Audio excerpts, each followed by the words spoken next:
नमस्कार. आज आपण लहान बाळांसाठी अगदी पौष्टिक अशी नाचणीची खीर किंवा मग नाचणी सत्वाची पेज कशी बनवायची ते पाहणार आहोत. वेळ न घालवता आपण रेसिपीला सुरुवात करूया. तर पहा, सर्वप्रथम इथे एका भांड्यामध्ये मी 2 चमचे नाचणी सत्व घेतलेले आहे. आता त्यामध्ये आपल्याला अर्धा ग्लास पाणी घालायचं आहे आणि हे व्यवस्थित असं यामध्ये मिक्स करून घ्यायचं आहे. यानंतर आपल्याला गॅस चालू करायचा आहे, कारण जर अगोदरच आपण गॅस चालू केला तर यामध्ये भरपूर प्रमाणामध्ये गुठळ्या होतात, गाठी होतात. त्यामुळे अगोदर पीठ पाण्यामध्ये मिक्स करून घ्यायचं आणि त्यानंतर गॅस चालू करायचा. आता यामध्ये घालूयात आपण थोडंसं तूप घालायचं आहे आणि मिक्स करून घ्यायचं आहे. आता आपल्याला हे जे नाचणी सत्व आहे हे आपल्याला बारीक गॅसवरती शिजवून घ्यायचं आहे आणि कंटिन्युअसली आपल्याला हे मिक्स करत राहायचं आहे, जेणेकरून याच्या गुठळ्या होणार नाहीत. तर पहा, इथे उकळी आलेली आहे आणि आपण कंटिन्युअसली असं मिक्स करून घेऊया.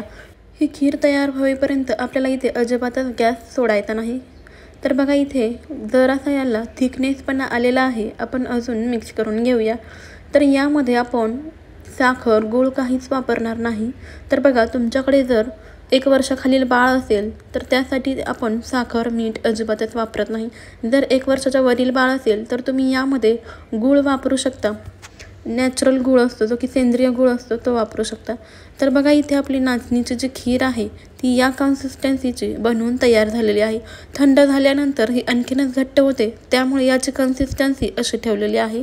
तर आता आपण ही जरा वेळ थंड होण्याकरता ठेवून देऊया. आणखीन एक महत्त्वाची टीप म्हणजे तुम्ही यामध्ये ड्रायफ्रूटची पावडर देखील टाकू शकता. तर हे नाचणी सत्व घरच्या घरी कसे बनवायचे याची लिंक देखील मी डिस्क्रिप्शनमध्ये देते आहे, किंवा आपण ऑलरेडी याचा व्हिडिओ अपलोड केलेला आहे, तो देखील जरूर बघा. तर पहा, इथे नाचणीची जी खीर आहे ती थंड झालेली आहे. आता मी यामध्ये केळी टाकणार आहे. तर बघा, इथे आपण केळी सोलून घेऊयात. अर्धी केळी घ्यायची आहे आणि ती अशा पद्धतीने चमच्याने मॅश करून घ्यायची आहे. जर तुमचं बाळ 1 वर्षाखालील असेल किंवा 6 महिन्यावरील असेल तर त्यासाठी तुम्ही गूळ, साखर काहीही न वापरता केळीचा वापर करू शकता. त्यामुळे याला गोड टेस्ट येते, त्याचबरोबर बाळ देखील आवडीने नाचणीची खीर खाते. तर बघा, इथे आपण सर्व केळी जे आहे ते मॅश करून घेतलेले आहे. आता हे मॅश केलेले केळी आहे ते आपल्याला नाचणीच्या सत्वामध्ये, या पेजमध्ये किंवा या खीरमध्ये आपल्याला टाकून घ्यायचं आहे. तर हे मॅश केलेले केळी आपण यामध्ये टाकून घेऊयात आणि हे मिक्स करून घ्यायचं आहे. सर्व एकजीव असं मिक्स करून घेऊया. लहान मुलांना केळी भरपूर आवडतात, त्यामुळे गूळ न वापरता केळीचा वापर जरूर करा. तर बघा, नाचणी सत्वाचे लहान बाळांसाठी खूप सारे फायदे आहेत. यामध्ये भरपूर प्रमाणामध्ये कॅल्शियम आहे, आयर्न आहे, प्रोटीन आहे, फायबर आहे. त्यामुळे हे बाळाच्या विकासासाठी खूपच फायदेशीर आहे.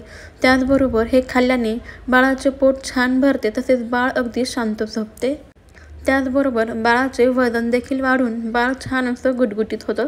यामध्ये भरपूर प्रमाणामध्ये फायबर आहे, यामुळे बाळाची पचनसंस्था सुधारते.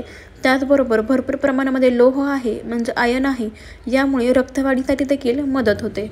तर तुम्हाला ही रेसिपी आवडली असल्यास लाईक करा, शेअर करा आणि सर्वात महत्त्वाचं म्हणजे तुम्ही जर आपल्या चॅनलवर नवीन असाल तर चॅनलला नक्की सबस्क्राईब करा. नाचणी सत्व कसे बनवायचे याची लिंक डिस्क्रिप्शनमध्ये दिलेली आहे.